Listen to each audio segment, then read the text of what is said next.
À ce qu'il paraît, l'or est en train d'exploser en regardant cette vidéo. Sur une valeur refuge, l'or n'a jamais été aussi précieux. Le cours de l'or n'en finit plus de flamber, plus 75% en 5 ans. C'est le dernier métal en cas de crise qui va garder justement sa valeur. Il paraît que si tout l'or du monde était fondu, il ne remplirait qu'une seule piscine olympique. Et si tout ce qui est rare n'est pas forcément cher, l'or continue pourtant de tirer son épingle du jeu. Ce n'est donc pas pour rien que certains s'efforcent à en amasser autant que possible. Bien leur en a pris. Quand on jette un œil aux courbes, on se rend compte qu'avec l'or, on est peut-être en face du premier bitcoin de l'histoire. Alors si vous êtes heureux d'apprendre que votre bijou acheté il y a 10 ans a pris de la valeur, ne vous emballez pas trop vite car il n'y a pas que des bonnes nouvelles. Car oui, la valeur de l'or explose ces dernières années, mais le problème, c'est que c'est tout, sauf rassurant. Les experts le disent, quand l'or flambe, c'est que l'économie mondiale menace de se transformer en plomb. Alors y a-t-il finalement quelque chose qu'on vous cache? Car dès qu'il semble y avoir une bonne nouvelle, on nous en apprend une mauvaise derrière. Et entre l'inflation, l'instabilité internationale et nationale, chacun est en droit de se poser des questions. Alors pour vous aider à mieux protéger votre épargne, et si vous aviez prévu d'acheter quelques pièces d'or, restez bien concentrés sur ce que vous allez découvrir aujourd'hui. Intéressant. Mais il faut faire une différence entre l'épargne et l'or. Intéressant.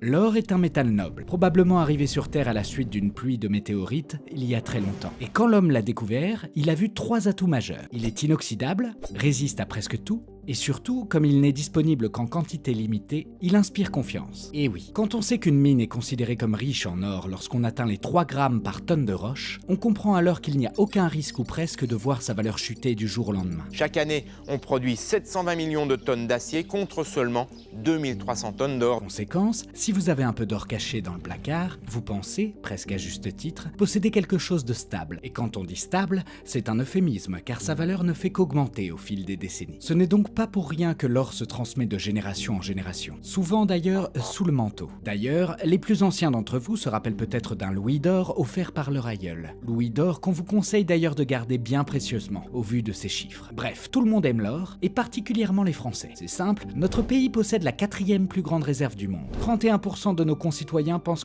Ça n'a absolument rien à voir. que c'est l'un des meilleurs investissements, et 25% d'entre eux Investissement, ça n'a rien à voir. Je suis pas trop d'accord. en possèdent, sous forme de bijoux, de pièces ou de lingots. Des fortunes que l'on a trouvées sous les matelas, vous savez, des trucs cachés au fond des jardins. Un investissement moins original que les crypto-monnaies en 2024, mais pour beaucoup bien moins risqué. L'or est totalement différent des crypto-monnaies, mais vas-y, continue. Pourtant, les résultats sont là. Et pour la petite anecdote, l'or a tellement augmenté que désormais les médailles d'or des JO sont fabriquées en argent, à 92,5%. Tout ce qui brille n'est pas d'or. La preuve, si on compare la rentabilité de l'or et du livret A, qui est pourtant le placement préféré des Français, Le livret A et l'or, c'est complètement, mais complètement différent. on se rend compte d'une chose. L'un rapporte un petit peu, l'autre beaucoup. Si vous avez placé 10 000 euros sur votre livret A il y a un an, vous avez gagné 300 euros. Le même placement en or vous aurait rapporté 1070 euros. L'or fait tourner les têtes en ce moment. La preuve, quand on veut augmenter artificiellement la valeur d'un produit, on y ajoute de l'or. Comme le font d'ailleurs certains restaurants, qui se sont dit « Pourquoi vendre un steak à 50$ quand on peut vendre le même recouvert d'une feuille d'or pour la modique somme de 1180$. » Mais au-delà de ceux qui achètent de l'or pour flamber, il semble que pour d'autres, en posséder soit devenu vital. Oui, beaucoup d'États ne s'en cachent même plus et font la course aux précieux métal. Ce qu'ils disent moins en revanche, c'est pourquoi ils le font. Partout sur Terre, des puissances ont besoin de se rassurer de tout ce qui pourrait déstabiliser leur monnaie. Les crises géopolitiques, sanitaires ou encore l'inflation. Bref, des crises que vous connaissez bien maintenant. Pourtant, la croissance américaine aurait soi-disant de nouveau bonnes mines, tout comme celle de la Chine et de l'Inde, qui malgré quelques difficultés passagères affichent de fortes ambitions. Et globalement, pas mal de pays sont en train de se refaire une santé, à l'heure où vous regardez cette vidéo. Pourtant, si l'économie mondiale se stabilise, l'or ne devrait en théorie pas connaître une telle envolée. Seulement il y a un problème. En économie comme dans la vie, les apparences peuvent être trompeuses, car en réalité, beaucoup de gouvernements craignent pour leur avenir. S'il y avait un plan caché, si je voulais retarder des mauvaises nouvelles après les élections, vous croyez que j'aurais annoncé la réforme de l'assurance chômage? La responsable de cette pagaille, la dette. En effet, vous n'êtes pas sans savoir que presque tous les pays de ce monde vivent à crédit. Sauf qu'un crédit, ça se rembourse. Et pour rembourser leurs prêts, la plupart des pays ont une astuce. Faire un autre prêt. C'est ce qu'on appelle rouler sa dette. Conséquence, on ne rembourse jamais vraiment ce qu'on doit. Et pire, on creuse son déficit. C'est pas grave si tu sais comment créer de la valeur ajoutée pour rembourser cette dette et réinvestir derrière l'argent que tu as généré dans ton entreprise. C'est pas si grave que ça.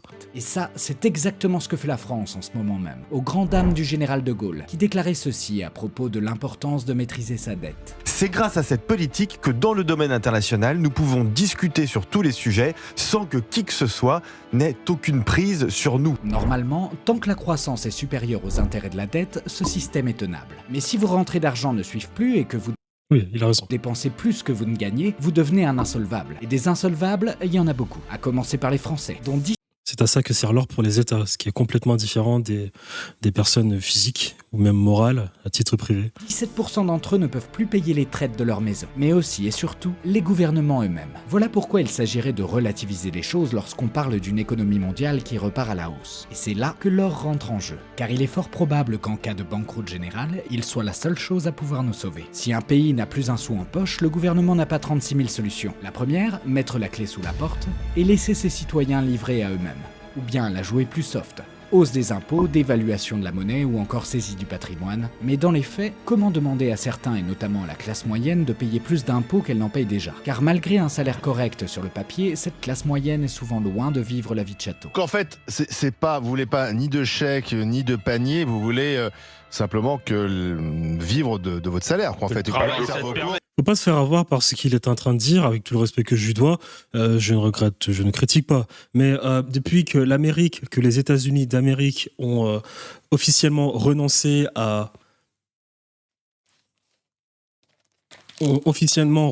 l'étalon or, il n'y a plus aucune raison. La boîte de Pandore a été ouverte et donc du coup, regarder l'or par rapport à toutes les manipulations de la monnaie vis-à-vis des États, ça ne sert absolument plus à rien. L'or, c'est le dernier des derniers recours lorsqu'il faut rembourser les investisseurs étrangers. Pas à l'intérieur du pays. À l'intérieur du pays, c'est-à-dire par exemple le gouvernement japonais qui doit aux Japonais, c'est complètement différent. Mais par contre, rembourser les investisseurs étrangers, c'est quelque chose de différent. Le problème qu'il y a en France, et c'est pour ça qu'il faut faire attention avec l'or, c'est que avant d'aller taper dans les stocks d'or, même si je sais pertinemment que Sarkozy l'a déjà fait, avant d'aller taper dans les stocks d'or, si Macron réussit encore aujourd'hui à emprunter de l'argent auprès des investisseurs étrangers, c'est parce que les Français ont de l'épargne dans leur compte bancaire. Ça, ils le savent.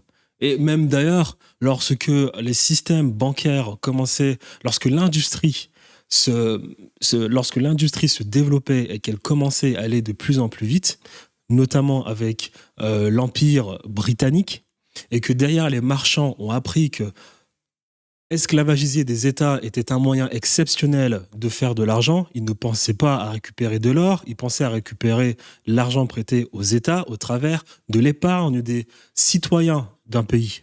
Donc du coup, qui payent des impôts. Ça n'a jamais été par rapport à l'or. Ensuite, juste avant qu'on regarde cette vidéo, moi je vais juste dire ce que j'en pense de l'or. Après, bon, vu que la vidéo elle a l'air quand même bien construite, je pense que je vais pas trop parler. Parce que la vidéo m'a l'air très bien construite. Mais moi, de mon avis, l'or, quand l'or commence à monter, c'est que c'est très mauvais signe. Vu qu'on vit aujourd'hui dans un monde capitaliste. Donc, ce qui compte aujourd'hui de nos jours, c'est l'accumulation du capital. S'enrichir au travers du capital et de l'argent. Ce n'est plus vraiment une question de terre comme à l'époque des nobles. Donc, pour s'enrichir au niveau du capital, ça s'appelle tout simplement le capitalisme. Tu dois, 1, accumuler du capital et 2, allouer ce capital. Donc pour ce faire, tu as ce qu'on appelle la machine industrielle. Donc tu as 2 paradigmes pour ce qui est du capital. Tu as le capital qui te permet du coup de t'enrichir et tu as le capital dans le sens l'enrichissement et tu as le capital dans le sens préservation de ton capital, de la valeur que tu as réussi à capter de par un appareil industriel. Donc du coup, quand on parle par exemple de monnaie, les gens pensent souvent que la monnaie c'est juste du cash. C'est pas que du cash. La monnaie, c'est le taux d'intérêt, c'est aussi le taux de change. C'est avec cette monnaie que tu vas pouvoir travailler dans le gros appareil industriel en fonction des moyens que tu as, que ce soit le tertiaire, le secondaire et le primaire. Souvent, le tertiaire dépend du secondaire. C'est-à-dire que le tertiaire ne peut exister sans le secondaire. Et la plupart du temps, le secondaire aspire le primaire. C'est-à-dire que lorsque le primaire se développe, il tend à devenir secondaire. Tu peux prendre par exemple le cas des agriculteurs, où tu as les agriculteurs, au bout d'un moment, vu que l'économie se développe de plus en plus vite, et quand je parle d'économie, je parle surtout de l'industrie qui se développe de plus en plus vite parce qu'elle automatise et elle standardise au travers des machines, eh bien tu as un agriculteur, pour qu'il soit de plus en plus compétitif, il va devoir travailler avec des machines. Donc c'est pour ça que le primaire se fait tout le temps absorber rapidement par le secondaire. Et quand tu regardes l'histoire du monde, le secondaire, c'est la révolution industrielle, c'est les enclosures agricoles en Angleterre, c'est-à-dire on a forcé les agriculteurs à aller se balader dans les villes pour aller travailler dans l'industrie, parce que le primaire ne peut pas faire la compétition au secondaire, vu que c'est tout simplement plus rapide. Le tertiaire, c'est différent, parce que le tertiaire est peut-être plus rapide que le secondaire, mais sans secondaire, il n'y a pas de tertiaire. C'est ça que souvent, le tertiaire, c'est très délicat. Parce qu'un pays, une superpuissance a toujours une industrie solide dans le secondaire. Donc du coup, en fonction de chaque individu, tu as normalement le primaire, le second et le tertiaire. À toi d'avoir normalement les armes pour t'enrichir dans l'un des trois. L'agriculteur, normalement, il va s'enrichir dans le premier. Tu as par exemple le Total, eux, ils ont les capacités de s'enrichir dans le secondaire. Tu as quelqu'un comme moi qui va faire peut-être de l'e-commerce ou qui va vendre des services sur sa chaîne YouTube, qui a le moyen de s'enrichir dans le tertiaire. Pour le faire, tu as la monnaie. La monnaie, c'est le taux de change et le taux d'intérêt. Avec le taux d'intérêt, tu génères du taux de change, donc du cash, que tu investis dans ta machine industrielle. Pour moi, ce sera le secondaire. Je génère du bénéfice, je réinvestis, je rembourse l'intérêt, le taux d'intérêt que j'ai contracté.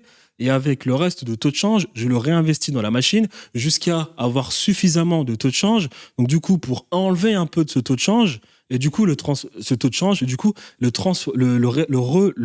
reallouer quelque part d'autre où tu as une autre forme de taux d'intérêt et une autre forme de taux de change, toujours pour accumuler du capital. C'est la relocation du capital. C'est le but du capitalisme. C'est-à-dire qu'on est arrivé avec un système où tu avais des gens qui avaient plein d'argent, des rentiers, qui laissaient leur argent dormir sous le lit. T'as les capitalistes qui leur ont dit « Écoute, nous, on sait peut-être faire mieux d'argent que toi, passe-nous ton capital, on va le fructifier, on te rembourse ton capital avec un pourcentage, et nous, on prend quelque chose, et nous, on prend ce qu'on a pu fructifier, ce qu'on a pu créer à partir de ton capital. » C'est ça le capitalisme, accumulation du capital, et dans un deuxième temps, relever son capital. Et quand moi, je prends mon secteur tertiaire et je réussis avec le taux de change et le taux d'intérêt qui m'a permis d'avoir du taux de change, le capital, le cumulat de capital que j'ai réussi à avoir, si je remarque que ma machine industrielle, pour moi c'est le tertiaire, continue de fonctionner, je continue de réinvestir dans ma machine le taux d'intérêt, le taux de change. Lorsque je sens que ça commence à freiner, je retire un peu de taux de change pour le mettre ailleurs, là où ça fonctionne un peu mieux. Et ça s'appelle les marchés financiers, ça s'appelle le private equity, et voilà. Et cependant, c'est là où ça devient difficile avec l'or. Quand la machine industrielle, en fonction de chacun, ou bien en fonction d'un État, en fonction d'une société, commence à ralentir, c'est-à-dire que lorsque tu sens que faire de l'accumulation de capital, ça commence à être un peu plus difficile, ou bien moins intéressant, ou bien tu as l'impression que là, il faut que la machine industrielle, elle fonctionne de moins en moins, il faut peut-être que j'attende pour y remettre des billets, à ce moment-là, tu retires ton taux d'intérêt et ton taux de change et tu le transformes en cash. C'est comme ça que tu as des gens qui gardent du cash. Et quand ils gardent du cash, comme je l'ai dit au début, tu as deux paradigmes. Tu as le paradigme où tu fais de l'accumulation de capital et tu as le paradigme où tu préserves ton capital. Lorsque tu as du cash, tu es toujours dans le premier paradigme, c'est-à-dire que tu es toujours dans le paradigme de l'appareil industriel, tu es toujours dans la prise de risque, mais en cash. C'est quand tu as du cash, tu es toujours dans le risque. Quand tu as du cash, tu es soumis au taux d'intérêt de la banque, tu es soumis à n'importe quelle péripétie, ton cash peut perdre en valeur. Tu es toujours en cash. Mais pourquoi tu gardes en cash ? Parce que tu as toujours la croyance profonde qu'à tout moment, la machine industrielle peut repartir. Soit la tienne, soit celle d'un autre. Si c'est celle d'un autre, tu fais du taux d'intérêt. Si c'est la tienne, tu fais du taux de change. Et pour certains investisseurs qui passent en or, cela veut dire que là, la machine industrielle ne fonctionne plus. Elle ne fonctionne plus du tout. Et quand la machine industrielle ne fonctionne plus, alors à ce moment-là, on sort complètement de la machine industrielle, c'est-à-dire qu'on accepte totalement de ne plus vouloir trouver un moyen de s'enrichir, mais plutôt de conserver son capital. Donc du coup, on sort du paradigme riste, on va dans le paradigme or, et là, c'est dangereux. Et quand on va dans le paradigme or, c'est-à-dire qu'on n'a plus confiance en la machine industrielle, on n'a plus confiance au capitalisme, on sent qu'il y a un danger. Et c'est là où c'est dangereux. Pourquoi ? Parce que quand tu as plein de personnes qui retirent leur cash, leur taux de change, leur taux d'intérêt pour le transformer en or, tu as moins de masse monétaire. Qui dit moins de masse monétaire, dit des entreprises qui fonctionnent moins rapidement. Lorsqu'une entreprise fonctionne moins rapidement, cela veut dire chômage, parce que ça va être plus difficile de payer des gens, ça va être plus difficile de faire du bénéfice. Et là, ça fait reculer l'économie. Et ça, c'est dangereux. Et je pense que c'est là où ils vont venir dans la vidéo. Que là, si l'or commence à augmenter, ça veut dire que les gens ont de moins en moins, en fonction du marché, bien évidemment. Là, on va surtout se baser sur les États-Unis, car ça reste encore le pays principal. Si les gens commencent à retirer leur cash, si les gens commencent à transformer leur cash en euros, en or, cela veut dire que c'est très dangereux et que les gens estiment qu'il n'y a absolument plus rien d'intéressant dans l'appareil industriel américain ou bien occidental. Mais ça passe en or peut-être en Occident, mais dans le Pacifique, dans l'Extrême-Orient et le Moyen-Orient, ça continue de tourner. Donc les capitaux vont migrer de l'Occident à surtout l'Extrême-Orient et le Moyen-Orient. C'est là où l'Occident, ça commence à devenir dangereux. Mais quand vous entendez des gens dire « cash is king »,« cash », ces gens, c'est pas si mauvais que ça. Hein. Il y a quand même une croyance fondamentale où les gens pensent encore que l'appareil industriel fonctionne et qu'il faut juste un peu attendre, comme Buffett. Buffett est en cash, mais il l'a pas transformé en or. Il estime qu'il faut être patient et attendre avant de remettre ses billes dans la machine industrielle. Et c'est là où je pense qu'il va en venir dans la vidéo. C'est là où c'est très dangereux. Et c'est là où il faudrait trouver une solution. Il faudrait lire des graphiques. Il faudrait lire, voir quelles décisions prendre. Mais par exemple, si on prend les 30 Glorieuses, pour savoir un peu quelle est la situation d'un appareil industriel, vous prenez plusieurs actifs. L'actif, c'est quoi? Vous avez le taux de l'énergie, donc du pétrole.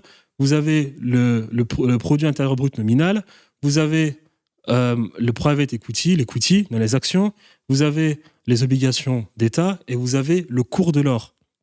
Pour expliquer ce que je disais, quand un appareil industriel fonctionne parfaitement, les deux courbes, vous allez vraiment voir que toutes les courbes vont monter parce que tout se passe bien, comme dans Glorieuse. Vous allez voir que les deux courbes qui performent le moins, ça va être l'or, parce que les gens estiment que là, c'est le moyen de faire plein d'argent. J'ai aussi oublié l'immobilier. Prenez plusieurs actifs, vous prenez le cours de l'énergie, l'or, le produit intérieur brut pour mesurer les salaires, le travail, la valeur travail, l'immobilier, le private equity, donc les actions, que ce soit en public ou en private, et les bons du trésor. Pour un paradigme tel que les 30 Glorieuses, vous allez voir que ce qui est tout en haut, normalement, c'est l'immobilier, le produit intérieur brut et comment ça s'appelle, les actions, les equity. Principalement. Après les bonds du Trésor français. Et en dernier lieu, ça va être l'inflation, parce que c'est aussi un actif, l'inflation et l'or. Parce que les gens estiment que là, il n'y a pas besoin d'avoir de l'or, puisque l'appareil industriel fonctionne. Donc on y va, on se fait du cash. Et lorsque tout le monde, ça veut dire que les entrepreneurs se font plein d'argent, cela veut dire que les travailleurs se font plein d'argent parce que tu as le produit intérieur brut qui monte, l'equity qui monte, les entrepreneurs se font plein d'argent. Si les bonds du Trésor montent, ça veut dire que le gouvernement est viable et qu'il maîtrise bien la dette. Et normalement, si la valeur travail et l'equity fonctionnent, ça veut dire que tout le monde s'enrichit. Et lorsque tout le monde s'enrichit, vous avez l'immobilier aussi qui monte. Voilà. Normalement, lorsque l'or fonctionne, cela veut dire que si les gens achètent de l'or, cela veut dire que vous avez l'or qui va monter dans les actifs, l'or va monter. Par contre, vous avez l'inflation, le produit intérieur nominal et les bons du Trésor, parce que ça veut dire qu'on ne fait plus confiance au gouvernement. Donc on ne fait plus confiance à la monnaie. Et la monnaie, elle ne sert pas à dire que j'ai plein d'argent. La monnaie te sert de carburant dans un appareil industriel au travers du taux de change et du taux d'intérêt. Donc quand l'or monte, ça veut dire que vous avez, alors je répète, vous avez le produit intérieur brut nominal, vous avez les bons du Trésor d'un gouvernement, on ne fait plus confiance au gouvernement, vous avez l'inflation, vous avez les produits intérieurs bruts, les bons du Trésor qui descendent, qui sont plus bas que l'inflation. Ça veut dire que la valeur travail, elle est complètement à la ramasse parce que justement les gens retirent la masse monétaire, donc du coup tout est à l'arrêt. Vous avez aussi la valeur immobilière qui commence à baisser parce qu'il n'y a plus personne qui s'enrichit. Par contre, ce que vous pouvez avoir, c'est les actions qui restent encore élevées avec l'or, du coup, et l'inflation. Donc, vous allez avoir l'inflation, l'or. Alors l'inflation, l'or et les private equity qui peuvent eux continuer de monter parce que ça dépend. Comme je l'ai dit, peut-être que les gens vendent leur monnaie pour passer en or en Occident, mais peut-être qu'en Extrême-Orient, ça continue de fonctionner. Et donc là, vous allez peut-être parler de Louis Vuitton. Même si aujourd'hui c'est un peu difficile parce que vous avez la Chine qui a un petit problème de vélocité de sa monnaie, du coup de valeur ajoutée au niveau de son appareil industriel, ça ralentit. Mais si vous prenez par exemple, je sais pas moi, Total ou des entreprises qui sont capables de vendre dans des pays où ça fonctionne, vous avez toujours le private equity qui peut monter pour ces entreprises. Donc du coup vous allez avoir l'inflation, le cours de l'or et l'equity qui, eux, vont monter. Et en bas, vous allez avoir le produit intérieur brut, donc la valeur de travail qui est vraiment en mauvais état, les bons du trésor d'un gouvernement qui sont en mauvais état, et l'immobilier qui sont en mauvais état, et l'énergie aussi qui est en mauvais état, parce que y a une dévalorisation de la monnaie. Donc du coup, ça fait que là, c'est mauvais. Et je pense que c'est ce qui est en train de se passer en Europe. Voilà, moi, en tout cas, j'ai dit ce que j'avais à dire. Maintenant, on peut regarder la vidéo, parce que je pense que la vidéo, il a bien construite. Et du coup, j'aurais pas à revenir dessus. De vivre décemment. Voilà. Oui, la pente semble glissante. Et puis, Venezuela, Zimbabwe, Argentine, les pays où les billets n'ont plus aucune valeur, ou presque, ça existe. Alors pour éviter... Ah oui, et j'ai aussi oublié d'ajouter ceci. Accumuler de l'or pour un État et accumuler de l'or pour une personne physique, c'est complètement différent. Une personne physique ou morale, lorsqu'elle accumule de l'or, ça veut dire qu'elle n'a plus confiance en son appareil industriel. L'État, vu que lui, il imprime de la monnaie, il a de l'or juste pour se permettre d'avoir une certaine solvabilité vis-à-vis de sa monnaie papier. Mais c'est deux concepts complètement différents. Et encore une fois, avant de commencer à paniquer pour ce qui est de l'or d'un État, il faut d'abord regarder l'épargne ou bien combien il y a dans le compte bancaire pour ce qui est des citoyens d'un pays. Parce que c'est d'abord ça qu'on regarde. Lorsque le Saoudien, le Qatari ou l'Américain BlackRock va prêter à Emmanuel Macron ne dit pas « j'ai beaucoup d'or ». Non, parce que l'Américain, lui, il prête. C'est comme je l'ai dit. Vous avez l'appareil industriel pour BlackRock, lui, il est dans le tertiaire. Il a son capital, il a son taux de change, il a son taux d'intérêt. Donc, s'il lance les marchés financiers dans son appareil industriel pour aller prêter à Macron, c'est pas pour recevoir de l'or. Parce qu'il estime avoir un retour sur investissement et du coup, accumuler du capital. Donc, quand Macron lui dit « prête-moi de l'argent », il lui dit pas « j'ai de l'or, ne t'inquiète pas, Larry Fink », il lui dit « non, ne t'inquiète pas, je pourrais récupérer cet argent pour te rembourser si tu capotes, parce que j'ai l'argent des Français dans la banque. » Et je répète, la monnaie fait partie du paradigme appareil industriel. Il ne fait pas partie du paradigme conservation conservation de son capital. On est toujours dans le paradigme argent, industrie, voilà, toute cette sauce à l'intérieur. Et c'est ça que Macron garantit. Et c'est pour ça que le livret A et l'or, c'est complètement deux choses différentes. On a un livret A pour faire toujours de l'accumulation de capital, de par une relocation, c'est-à-dire peut-être que c'était dans un premier temps, peut-être que dans un premier temps, tu as accumulé du capital au travers de ta valeur travail, ou bien au travers du taux d'intérêt, puis du taux de change, en créant de la valeur ajoutée, peu importe. Cette accumulation de capital, tu l'as mis dans le livret A pour essayer de faire une nouvelle accumulation de capital en diversifiant. Ça n'a rien à voir avec de l'or. Il n'y a aucun intérêt d'acheter de l'or quand tout va bien. Aucun. Par contre, quand les gens le font, c'est dans un paradigme, dans un hémisphère de la planète Terre, cela veut dire que l'industrie est en mauvaise santé. D'en arriver là et s'offrir un peu de stabilité, les gouvernements de ce monde ont trouvé une combine un peu particulière. Lier la monnaie à l'or. Ce sont les fameux accords de Bretton Woods. Signés à la sortie de la Seconde Guerre mondiale, ce texte a un objectif clair. Éviter qu'une crise financière comme celle de 1929 ne ressurgisse avec tout ce qu'elle a entraîné. Un joli coup de maître des USA, car ce jour-là, le dollar devient la monnaie des échanges internationaux. En effet, dans les négociations, les Américains obtiennent que le taux de change entre le dollar et l'or reste figé. Autrement dit, l'or sécurise le dollar et le dollar sécurise l'or. Du tout bon pour le métal jaune, qui gagne encore en valeur, mais surtout pour les USA, qui devient... Et on pourrait aussi ajouter ceci, excusez-moi si je coupe, l'or, les amis, il faut comprendre que l'or, ça ne s'est pas décidé comme ça. Ça ne s'est pas décidé comme ça. D'ailleurs, tout ce que je vous dis, j'achète beaucoup de formations et dites-moi si vous voulez, je vous dis quelles formations que j'ai achetées où j'ai appris plein de choses, ce qui est quand même intéressant, parce que quand tu fais de l'argent, il faut réinvestir cet argent, bien évidemment. Avant d'aller acheter des voitures, il faut d'abord que je réinvestisse mon argent, hein. C'est ça que vous ne voyez pas encore avoir des voitures.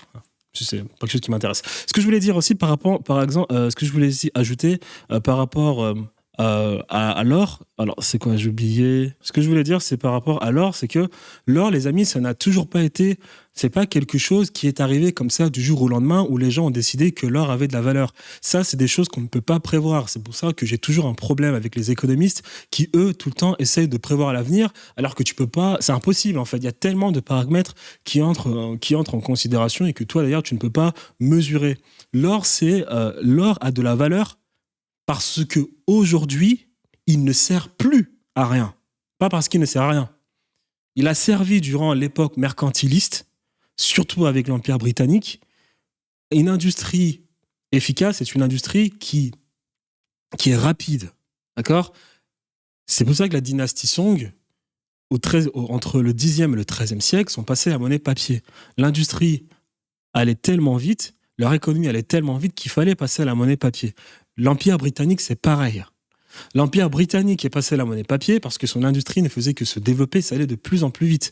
Et en plus de cela, ils ont testé ce système parce qu'ils faisaient des guerres.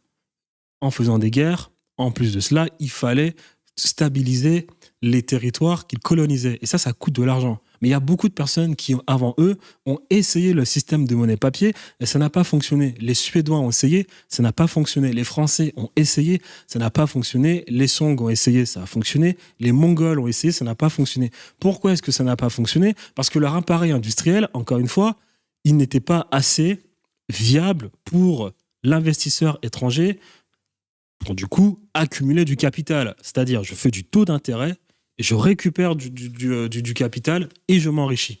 Le système low, par exemple, en France, parce qu'on a beaucoup essayé la libéralisation en France, c'est parce que, déjà de 1, on a promis aux investisseurs de faire de gros retours sur investissement.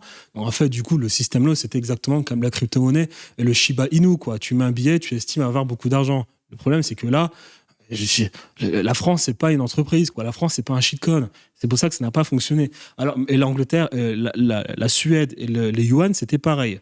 Ils n'avaient pas cet appareil industriel assez solide pour que l'investisseur étranger ait confiance en lui et lui laisse ce capital.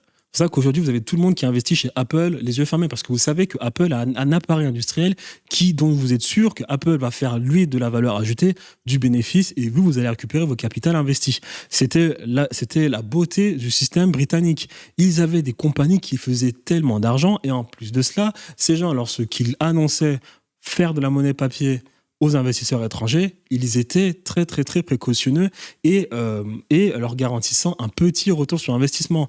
Pas comme John Law, l'Écossais, qui garantissait un retour sur investissement mirobolant. Les Britanniques, ils étaient sur un retour sur investissement de 5%. Voilà. Donc, du coup, durant cette époque mercantiliste, vous avez l'or, mais ça n'a pas toujours été comme ça. Il y a plein de moyens de subsistance auxquels les gens ont de la valeur et qui sont utiles dans la vie des gens. Vous avez le sucre, vous avez le sel, vous avez l'or pour le mercantilisme, vous avez de l'argent, vous avez aujourd'hui même la platine qui a plus de valeur que l'or, mais les gens croient plutôt en l'or, que la platine. Avant, c'était aussi le blé. Il y avait des trucs comme les tulipes, même si c'était plus de la spéculation. Et voilà. Et pourquoi est-ce que les économistes, souvent c'est délicat avec eux, c'est que vous ne pouvez pas prédire cela. On s'est rendu compte qu'au final, l'être humain, sa croyance fondamentale était dans l'or. C'est comme ça que l'or est devenu quelque chose qui garde de la valeur ajoutée. Et dans une économie, la seule chose qui compte, ce n'est pas l'offre, ce n'est pas la demande, ce n'est pas la valeur travail, c'est la croyance fondamentale du marché. Qu'est-ce que le marché veut ? C'est la seule chose qui compte. Croyance fondamentale et comment est-ce que ce marché peut réussir à avoir ce qu'il souhaite. On s'est rendu compte que c'était l'or. L'or ne sert à rien, ne sert plus à rien. C'est pour ça qu'il a de la valeur. Exactement comme le Bitcoin. Le Bitcoin, c'est un peu plus délicat parce que le Bitcoin, l'or, à un certain moment, était une monnaie d'échange. L'Empire allemand s'est beaucoup enrichi grâce à l'or. L'Empire britannique, c'était d'abord avec de l'or. C'était le mercantilisme. Mercantilisme, capital à base de la monnaie. Capitalisme avec de la monnaie. Capitalisme, après vous avez capitalisme, une monnaie papier à partir de l'Empire britannique. Mais c'était surtout ça. Et donc, qu'est-ce que je voulais dire ? Je me suis embrouillé. En tout cas, voilà. Le Bitcoin, c'est pour ça que c'est un peu délicat avec le Bitcoin, parce que le Bitcoin, bien avant, il n'a pas servi à une économie, contrairement à l'or. Aujourd'hui, il ne sert à rien, comme l'or, et c'est peut-être pour ça qu'il a de la valeur. Je pense qu'il y a quand même une croyance fondamentale du Bitcoin parce que ça permet de contrecarrer les gouvernements, peut-être. Donc il faudra voir. Mais encore une fois, c'est pas prédictible, c'est toujours le marché qui a raison. C'était pour ça aujourd'hui que le Bitcoin a de la valeur et c'est pas explicable. Voilà. Et l'or aussi, il y a de la valeur quelque part parce que les gouvernements ne peuvent pas en créer, exactement comme le Bitcoin. Mais c'est pas le facteur ultime parce que le sucre aussi, l'État ne peut pas le créer. La platine, le saphir, le rubis, il y a plein de matières qui ont plus de valeur que l'or. Le diamant aussi, plein de matières qui ont plus de valeur que l'or. Les humains ont choisi l'or. Voilà. Donc c'est une croyance fondamentale que tu ne peux pas expliquer. Pour les USA, qui deviennent alors le coffre-fort de la planète. On a confiance, c'est la monnaie de la première puissance militaire mondiale, et donc c'est un peu comme si les États-Unis avaient le privilège de battre monnaie pour le monde entier. Seulement, en 1971, ce système prend fin. Il faudrait une vidéo entière pour tout expliquer, mais en 2 mots, un beau matin, l'oncle Sam s'est rendu compte que le jour où il y aurait plus de dollars à l'étranger que d'or dans ses tiroirs, alors il ne pourrait plus garantir une conversion immédiate du dollar à l'or. Évidemment, c'est assez technique, mais pour ceux que ça intéresse, on vous recommande 50 ans de crise financière. Le livre de Jacques Delarosière, analyste financier reconnu. Mais est-ce pour autant un coup dur pour l'or ? Eh bien même pas, car malgré toute cette histoire, son cours ne chute pas. Bien au contraire, il ressort encore grandi de cette situation. Oui, malgré vents et marées, l'or garde le cap et s'affirme en tant que safe haven. En bon français, une valeur refuge, un investissement capable de résister aux crises. Lorsque la situation se tend, les investisseurs se tournent vers les valeurs refuges. Alors bien sûr, il n'y a pas que l'or en valeur refuge. On peut parler du marché de l'art, des obligations d'État, ou plus surprenant encore, des cartes Pokémon, qui attirent aujourd'hui toutes les convoitises. Avec au passage, petite pensée à tous ceux qui ont vendu leurs cartes lors d'une brocante étant petits. Et c'est une carte qui existe en très très peu d'exemplaires. Oui, mais les cartes Pokémon, c'est quelque chose de très niché. Ça ne concerne absolument pas toute la population mondiale. Contrairement à l'or, parce que même l'art, je n'ai absolument, moi, rien à faire de l'art, absolument rien à faire. Par contre, l'or, c'est important pour moi, c'est important pour le français, c'est important pour le russe, pour le suisse, pour l'indien, pour l'américain, pour l'anglais, pour le chinois, pour tout le monde. Elle est estimée entre 5 et 10 000 euros, mais les prix... Et on s'est même vite rendu compte qu'au final, les cartes Pokémon, c'était exactement de la spéculation. Comme j'expliquais tout à l'heure, le système low, comme les crypto-monnaies, pour la plupart du temps, quoi. Souvent, faut pas faire l'amalgame entre spéculation et valeur refuge. Les prix peuvent s'envoler jusqu'à 20, 30, 40 000 euros. Toujours est-il qu'aujourd'hui, vous pouvez faire un petit test. Demandez à votre conjoint. Et c'est pour ça qu'on parle de croyances fondamentales, parce que, encore une fois, une carte Pokémon ne va pas changer la vie des gens, mais il est dans les croyances fondamentales d'un marché, et donc c'est la seule chose qui compte dans le marché lorsque tu veux faire de l'argent ou du business. Quelle est la croyance fondamentale du marché que tu souhaites attaquer ? Votre mère ou même n'importe qui, cite-moi une valeur refuge. Il y a de grandes chances qu'on vous réponde l'or. Et cela particulièrement en temps de guerre. Avec l'avocat américain spécialisé en finance, James Rickards, qui n'y va pas de main morte dans son œuvre Currency Wars. La Rolex aussi. D'ailleurs, si vous avez l'argent, achetez plutôt une Rolex qu'une carte Pokémon, parce que la Rolex, c'est pareil. La Rolex est quelque chose qui sort de l'appareil industriel pour faire de la préservation du capital et qui est reconnu dans le monde entier. Peu importe le pays où tu vas, tu dis que tu as une Rolex, on l'accepte. The making of the next. En plus, elle n'est pas taxable parce que tu peux la mettre dans ton poignet, tu traverses la douane. Global Crisis. Il le dit cash. S'il existe une arme plus puissante que les autres en temps de guerre, c'est bien l'or. Et la guerre, on ne connaît que trop bien. Petit retour 4 ans en arrière en pleine crise sanitaire, ou plutôt en guerre sanitaire. Nous sommes en guerre. C'est à ce moment-là que l'or voit sa valeur exploser plus que jamais. Les raisons ? Le bazar monstre provoqué par cette maladie et les médias. Exactement, parce que durant la guerre, c'est le pire des paradigmes dans une société. Qui dit guerre signifie que même la personne qui gagne 3 € par mois, c'est pertinemment que l'industrie, tu ne peux plus lui faire confiance. Et encore une fois, dans l'industrie, vous prenez l'immobilier, vous prenez le cours de l'énergie, vous prenez la valeur travail, donc le GDP nominal, vous prenez l'equity, voilà, et vous prenez l'inflation. Durant les temps de guerre, on sait pertinemment que toutes ces classes d'actifs, elles vont chuter. Toutes. Peut-être que l'equity peut... alors, pas l'equity. Même l'equity, en réalité, ça peut chuter parce que même une entreprise qui a le moyen toujours de faire de l'argent dans une partie du monde où il n'y a pas la guerre, souvent elle est en danger. Donc la guerre, c'est une catastrophe pour tout le monde. l'equity et aussi les bons du trésor d'un État. C'est une catastrophe pour tout le monde. Donc là, vous pouvez être sûr que les rentiers qui investissent ou bien même les entrepreneurs qui ont des billes dans un appareil industriel, ils vont se faire démolir. Aussi par la manière dont elle a été gérée. Ce n'est d'ailleurs pas pour rien que les Français n'ont jamais autant épargné que durant cette période. Pourtant, les temps étaient et sont toujours durs. On se demande alors pourquoi ils se sont serrés la ceinture encore plus que d'habitude. Tu vois, ça, c'est une catastrophe monumentale pour la France. Alors, en fait, en France, il n'y a rien qui va. En France, il n'y a rien qui va. Vous avez un gouvernement français qui ne crée aucune valeur ajoutée. Aucune valeur ajoutée. Il est ultra présent dans l'économie et pour les mauvaises raisons. Normalement, un gouvernement est censé être présent dans une économie pour se rassurer que le libéralisme n'en abuse pas trop pour ce qui est de la vie des personnes dans un pays. Et il est aussi normalement censé intervenir pour ce qui est de certaines actions sociales pour protéger les personnes qui ont moins de capacités industrielle de production, comparé à d'autres. C'est à ça, normalement, que sert un gouvernement. Et un gouvernement, normalement, il sert aussi à se rassurer que l'innovation continue de fonctionner dans un pays. Parce qu'on parle beaucoup du libéralisme économique, on parle beaucoup du libre-échange, on parle beaucoup de tous ces arnaqueurs économistes anglais qui vous font la promotion du libéralisme et du capitalisme, qui vous parlent de profit, sans arrêt, ce n'est pas la chose qui compte. Le problème du marchand, c'est que le marchand ne peut exister que s'il y a des innovateurs, des créateurs dans une économie. Parce que le marchand, qu'est-ce qu'il fait ? En fait, il capitalise sur une innovation. Il capitalise sur un nouveau concept. Il capitalise sur ce que le chercheur ou bien l'innovateur n'a pas réussi, lui, à capitaliser et faire du coup du cumul de capital. C'est à ça. C'est là où le marchand tire son épingle du jeu. Et derrière, avec cette technique-là, il peut créer de la valeur ajoutée, faire travailler tout le monde. Peut-être. C'est bien. Ça, le gouvernement, il est censé le faire. Il est censé se rassurer que les conditions sont toujours bonnes pour permettre l'innovation et la recherche dans son pays. D'accord ? Souvent, il faut faire attention avec les économistes qui vous disent sans arrêt que l'entrepreneur est la chose la plus exceptionnelle dans un pays. C'est pas forcément vrai, désolé. L'innovation concerne tout le monde. L'entrepreneur peut intervenir dans l'innovation lorsqu'il faut réinjecter son capital pour du coup faire de la recherche. C'est-à-dire qu'au début, pour s'enrichir, il va faire ce qui fonctionne déjà. Lorsqu'il fait de l'argent, il investit dans la recherche pour faire de l'argent. Mais souvent, l'entrepreneur, il n'a pas les thunes. C'est à ça que sert un État.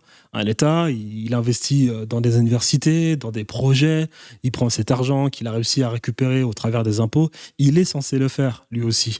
Il est censé mettre à disposition de bonnes conditions pour les chercheurs, que ce soit dans les sciences, dans le génie militaire, le génie civil, la médecine et tout ça. En France, pourquoi c'est compliqué ? Parce qu'on a un gouvernement qui ne fait absolument rien de tout cela. Rien. Il empêche les entreprises d'innover. Lui-même n'innove pas. Il est présent à 65% dans l'économie pour faire chier tout le monde, pour ralentir tout le monde, pour alourdir tout le monde. Libéralisme économique, il n'est même pas capable de mettre en place les bonnes conditions. Socialisme, il en fait, mais on ne sait pas où va l'argent. Et derrière, ensuite, vous avez l'entrepreneur qui, lui, ne peut pas réussir à faire de la plus-value, mais vous avez aussi l'épargnant, donc du coup, qui lui est plus dans le paradigme valeur-travail immobilier, qui lui épargne son argent. Donc ça fait que vous avez un gouvernement qui capte de la masse monétaire pour faire n'importe quoi avec, et vous avez l'épargnant qui lui a plein de masse monétaire, mais qui ne réinvestit pas dans un appareil industriel. Et vous avez l'entrepreneur qui lui a peut-être une capacité de faire de la valeur ajoutée, avec une certaine masse monétaire, mais il ne peut pas la capturer, il ne peut pas l'avoir de par l'épargnant, comme de par l'État. Parce qu'un entrepreneur, normalement, qu'est-ce qu'il peut faire ? Il peut vous dire, j'ai une idée, je peux faire de l'argent, toi l'épargnant, donne-moi ton argent, je vais créer du capital et je te rembourse ce que tu m'as donné à hauteur d'un taux d'intérêt. Bah, l'épargnant, lui, il veut pas. L'épargnant, lui, son argent, il le met, il le cache dans son livre, dans sa banque. Et de côté, l'État, c'est pareil. Et l'État aussi, derrière, il empêche les banques de travailler. C'est pour ça qu'en France, rien ne va. Du côté du mec qui est dans le concept, dans le paradigme de la valeur travail, du côté étatique, du gouvernemental, du côté entrepreneuriat. Rien ne va dans ce pays. Rien de rien de rien. Et l'épargnant, lui, derrière, alors oui, je peux comprendre que les épargnants, je ne sais même pas comment expliquer cela, pourquoi les Français épargnent autant. Je ne sais pas pourquoi les Français épargnent autant. Je pense que c'est un mauvais mindset de se dire je garde de l'argent, j'épargne parce qu'on ne sait jamais ce qui peut se passer. Je pense que c'est la pire des choses à faire. Je pense qu'il faut toujours reallouer une partie de son capital pour essayer de s'enrichir d'une certaine manière. Donc mieux gérer son épargne. En France, c'est une catastrophe. C'est une catastrophe. Je ne sais pas où les gens ont cru que c'est en épargnant qu'on s'enrichit. Pour mieux vivre, il faut prendre des risques et du coup investir. Nous, on économise et je ne sais pas. Et économiser, s'enrichir, il faut accepter qu'il y aura des catastrophes, et puis d'ailleurs faire plus d'argent, de nouvelles catastrophes, faire plus d'argent. En France, je ne sais pas, tout va mal. Le problème, c'est que l'épargnant, il ne comprend même pas que la monnaie, c'est le taux d'intérêt et le taux de change. Et que là, vous épargnez, alors vous vous faites avoir les deux côtés. Le taux de change, vous l'avez, vous, sur un livret A, qui n'est absolument pas rentable. La banque vous la met à l'envers, et comme le gouvernement français, parce que le gouvernement français oblige la banque de... Alors, vous deux, il oblige la banque et vous d'avoir un livret A qui est rempli de merde financière, comme des bons du trésor français.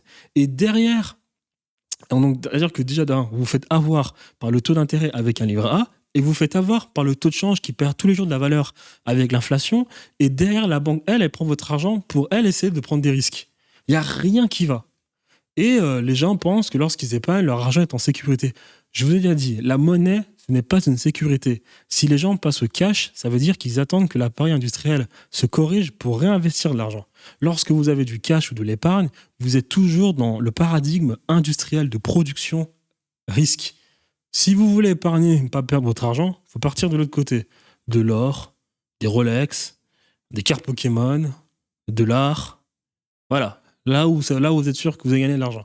Mais bon, écoute.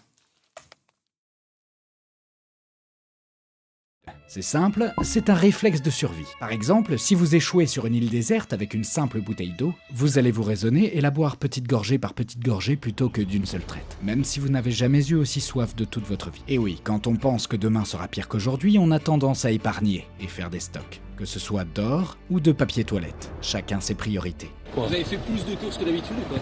J'en sais rien, j'ai pris n'importe quoi. Bref, pour les États, c'est pareil. Faire des stocks d'or, c'est une manière d'assurer ses arrières. Les bourses tremblent depuis l'apparition du Covid-19, les marchés sont en recul, mais l'or, en revanche, atteint des niveaux sans précédent. Mais toujours est-il que si la crise sanitaire est derrière nous, ce n'est pas pour autant que le prix de l'or est redescendu. Le reste non plus d'ailleurs. Mais pourquoi tout le monde semble redouter un effondrement de l'économie? Qu'est-ce qui menace tant de faire s'écrouler notre système? Eh bien, ça ne vous aura pas échappé. Aujourd'hui, plus que la guerre sanitaire, il semblerait que ce coup-ci, nous soyons au bord de la guerre. La vraie. 24 février 2022. Déclenchement de l'opération militaire russe. Les bourses européennes s'affolent. En une semaine, le CAC 40 perd 8%. Pourtant, l'once d'or gagne dans le même temps 10,7%. Encore une fois, l'explication est simple. Beaucoup de pays sont engagés dans ce conflit, à plus ou moins grande échelle. Sauf qu'une guerre, il vaut mieux la gagner si on n'a pas envie de devoir rembourser ses conséquences. Mais heureusement, l'or, lui, ne craint pas les balles. Alors, excusez-moi, je vais juste dire ça avant que la vidéo se termine, comme ça, s'il y a des personnes qui veulent partir avant, au moins ils le savent. Les amis, malheureusement, on est dans un faux marché libre. Il y a des formes de protectionnisme où on vous empêchera toujours d'investir votre argent, votre monnaie, votre taux de change, hors du pays, je parle surtout de France. L'or, normalement, devrait être le dernier des derniers recours à avoir dans une économie, dans le capitalisme. Vous devez toujours essayer de voir s'il n'y a pas une solution, bien avant, d'acheter de l'or. Je sais qu'en France, actuellement, aujourd'hui, c'est compliqué de faire sortir son argent pour aller le mettre en Arabie Saoudite, en Chine, en Russie, même aux États-Unis, il faut voir, il y a des trucs comme Interactive Broker, il faut voir, souvent c'est délicat, je le sais. Mais il faut toujours essayer de voir si vous n'avez pas la possibilité, avant de tout transformer en or parce que vous n'avez plus confiance au système, ou bien avant bêtement de garder du cash sous forme d'épargne, donc du taux de change, ou bien de garder des livrets A, donc du taux d'intérêt qui vous dépouille. Il faut toujours voir si vous n'avez pas la possibilité de prendre votre argent et de le déplacer ailleurs. Il y a la Suisse qui est bien, parce que la Suisse vous permet derrière d'investir. Alors, les banques suisses, il faut choisir les bonnes banques. Ce pas des banques où vous laissez votre épargne, c'est des banques où il faut manipuler votre argent. Il faut voir si vous avez la possibilité d'aller en Suisse, faut voir comment vous pouvez ensuite avoir accès à tous les marchés du monde et voir où vous pouvez laisser vos billes. Où vous pouvez laisser vos billets. Vous avez tellement de marchés aujourd'hui dans le monde. Si l'Occident, ça va mal, rassurez-vous que de l'autre côté du monde, ça se passe très bien. Donc, au lieu de garder votre or, essayez de voir, est-ce que je n'ai pas la possibilité d'avoir de l'equity dans les pays d'Extrême-Orient? Quand je parle d'Extrême-Orient, c'est Taïwan, Singapour, Vietnam, Chine, Malaisie, voilà. Moyen-Orient, comme Dubaï, voilà. Et la Russie, ça fonctionne extrêmement bien, ce pays. Il y a aussi le Brésil. Bon, moi, Dieu merci, j'ai des amis qui sont dans ces pays, donc ça va. J'ai un ami qui est en Russie, c'est tellement facile avec lui. Mais essayez de voir, avant d'acheter de l'or. L'or devrait être la dernière chose que vous achetez. Malheureusement, si vous n'avez pas la possibilité d'investir de l'autre côté du monde, bon, prenez de l'or si vous voyez que c'est vraiment dangereux pour vous. Et rassurez-vous que cet or, lorsque vous transformez, vous n'aurez pas besoin du coup de ce taux de change pour essayer de réinvestir dans la machine industrielle, dans tout ce qui est de production, pour vous enrichir. Mais l'or, vraiment, l'or, quand vous regardez des vidéos comme ça, ou bien regardez ce que dit BFM TV, tous ces connards, l'or devrait être la dernière chose dans laquelle vous investissez. Ça devrait être la dernière chose, excusez-moi, auquel vous devez penser en termes d'investissement. C'est pas très français ce que je viens de dire. L'or devrait être la dernière chose. L'or devrait être la dernière chose auquel vous pensez lorsqu'il s'agit de protéger votre capital ou bien de voir comment vous pouvez penser à accumuler du capital. Ça devrait être la dernière chose. Essayez toujours de savoir si vous n'avez pas le moyen d'aller ailleurs. Et puis vous avez un passeport qui vous permet d'aller dans tous les pays du monde. Je peux vous le garantir que vous n'avez pas besoin d'une résidence fiscale officielle dans beaucoup de pays pour ouvrir certains comptes qui vous permettent derrière d'investir et de toucher des marchés auxquels, depuis la France, dans le paradigme français fiscal, vous n'auriez pas eu l'autorisation. Après, moi, je ne peux pas non plus aller trop loin parce que tous ces conseils, on m'a dit que dire aller trop loin sur YouTube, ça revient des conseils financiers et ça, je n'ai pas de problème. Alors afin de se prémunir, les pays du monde entier reconstituent leur stock d'or. Car ce qu'il faut savoir, c'est que ce métal représente une valeur échangeable et liquide en cas d'effondrement des marchés. Du pain béni pour quiconque souhaite assurer ses arrières. Alors quand notre président encourage l'Europe à passer en mode économie de guerre, qu'il multiplie les déclarations plus ou moins belliqueuses et que les banques centrales achètent de l'or à foison, certains pensent qu'un conflit de grande ampleur n'a malheureusement plus rien d'impossible. Envoyer des troupes au sol contre la deuxième puissance nucléaire mondiale, ça veut dire entrer en guerre mondiale. Dire les choses très clairement. Oui, partout sur le globe, les esprits s'échauffent. Et si vous avez toujours du mal à comprendre en quoi un morceau de métal pourrait bien vous sauver la vie en cas d'apocalypse, voici un exemple très concret. Pendant la Première Guerre, les pilotes de l'aviation britannique étaient rémunérés avec de petits paquets d'or. Pourquoi ? Car pour acheter n'importe quoi à n'importe qui, sortir une pièce qui brille fait toujours son petit effet. Et si jamais ces chasseurs étaient faits prisonniers, leur pièce leur garantissait la liberté dans la plupart des cas. Et pour les civils, le métal doré était tout aussi précieux. Une famille grecque témoigne, pour manger, nous avions de l'or que nous cachions. Mais mon grand-père, qui lui avait fait confiance à la monnaie grecque, se retrouva avec des liasses de billets sans valeur et perdit toute sa fortune. Comme si à chaque fois, c'était lors des temps sombres que l'or brillait le plus. Dirk Bohr et Thomas McDermott, deux professeurs universitaires américains, vont même plus loin, dans une étude sobrement intitulée The Financial Economics of Gold. Après avoir croisé des milliers de données, ils en arrivent à la conclusion suivante: il n'existe aucun investissement sûr, sauf l'or. Alors, s'il n'y a L'or n'est pas un investissement complètement... Je suis absolument pas d'accord. Il n'y a que des avantages, est-ce le meilleur placement pour autant ? Eh bien, oui et non. Car en 2024, le temps des cow-boys est peut-être derrière nous, mais la ruée vers l'or est plus forte que jamais. Aujourd'hui, des sociétés font fortune en recyclant l'or de vos téléphones. D'autres lancent des expéditions dans les abysses pour récupérer les trésors engloutis. Dans notre base de données de plus de 10 000 épaves, une centaine ont une valeur d'au moins 50 millions de dollars. Encore plus fou, Faut faire une différence là. Il est en train de décrire une économie basée sur l'or, qui est complètement différent d'un investissement sur l'or. L'investissement sur l'or, je pense que c'est un mot qui n'a absolument aucun sens. Investir sur l'or, non. Considérer l'or comme une valeur refuge, oui. Mais après, là, on parle d'économie de l'or, et donc du coup, tu vas vendre cet or à des États ou bien des bijoutiers, tu vas vendre cet or à des artisans, à des commerçants, à des marchands qui, eux, vont créer de la valeur ajoutée à de l'or, ce qui est complètement différent. Donc je pense que là, à ce niveau-là, il y a un petit amalgame entre du coup cette économie sur l'or et tout ce qui est investissement, tout ce qui est valeur refuge sur l'or. Le monde se dispute aujourd'hui la paternité des astéroïdes. Pourquoi ? Tout simplement car on suspecte certains d'entre eux d'être bourrés d'or. Et non, ce n'est pas de la science-fiction. La première étude à ce sujet remonte d'ailleurs à 1997. Conséquence ? Et dites-vous que si ce qu'il vient de dire est vrai, c'est très dangereux. Cela voudrait dire que la valeur de l'or va baisser parce qu'il y aura plus d'or de disponible, exactement comme ce qu'avait fait, je pense, l'homme le plus riche de tous les temps, le roi malien, lorsqu'il allait se balader en Égypte ou bien aller se rendre au Proche-Orient, il distribuait de l'or de partout. Il y avait de l'or qui coulait de ses sacs, ce qui avait fait énormément baisser la valeur de l'or. Le monde entier construit des robots-sondes dans le but de les exploiter, quitte à remettre en cause des accords passés qui stipulent pourtant clairement que l'espace n'appartient à personne. Toujours est-il que si demain nous trouvons une méthode miracle pour décupler nos stocks, alors l'or connaîtra fatalement la première baisse de son histoire. Le tout... Petite parenthèse, l'espace n'appartient à personne jusqu'au jour où quelqu'un trouve le moyen d'exploiter l'espace comme il souhaiterait l'exploiter, et là ça créera de nouvelles guerres, vu ce qui s'est déjà passé dans le monde. Tout est de savoir si ce crack arrivera dans 10, 100 ou 1000 ans. Le hic, c'est qu'il n'est pas facile de se projeter de la sorte. La preuve, juste avant que l'or ne s'envole, un expert déclarait « Non seulement les cours ne progressent pas sur longue période, ensuite il y a tous les problèmes de conservation.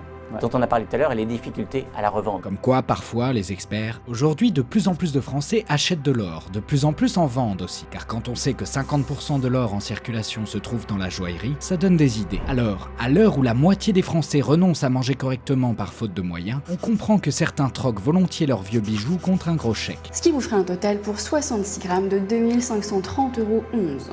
Je ne m'attendais pas du tout à ce montant-là. Et puis, petit fait surprenant, quand on dit que nous ne sommes que poussière d'étoiles, selon une étude du chimiste John Hemsley, le corps d'une personne de 70 kg contiendrait en moyenne 0,2 mg d'or. Peut-être qu'au final, vous êtes bien plus précieux que vous ne le pensiez. Maintenant, vous le savez, entre Jason et la toison d'or, l'or du roi Midas, l'or des Templiers, l'or fascine depuis toujours. Il suffit de jeter un œil à la liste des films traitant de la ruée américaine, ou bien de regarder les files d'attente devant les boutiques de luxe. D'ailleurs, Cocorico, LVMH, fierté française, est au top dans ce classement et fait rêver nombre d'entre nous. Mais du rêve au cauchemar, il n'y a parfois qu'un pas. On peut parler de ceux qui sont devenus fous lorsqu'ils ont appris que l'or qu'ils possédaient n'en était en fait pas. De ceux qui ont tout plaqué pensant devenir riches, mais qui n'ont en fait trouvé que quelques grammes. Et bien sûr, comment ne pas évoquer le cas des orpailleurs, de véritables groupes paramilitaires qui saccagent illégalement les forêts en quête de richesse, et contre lesquels nos hommes se battent chaque jour en Guyane. Oui, en attendant l'hélicoptère qui emportera leur prise de guerre, les militaires restent sur leur garde.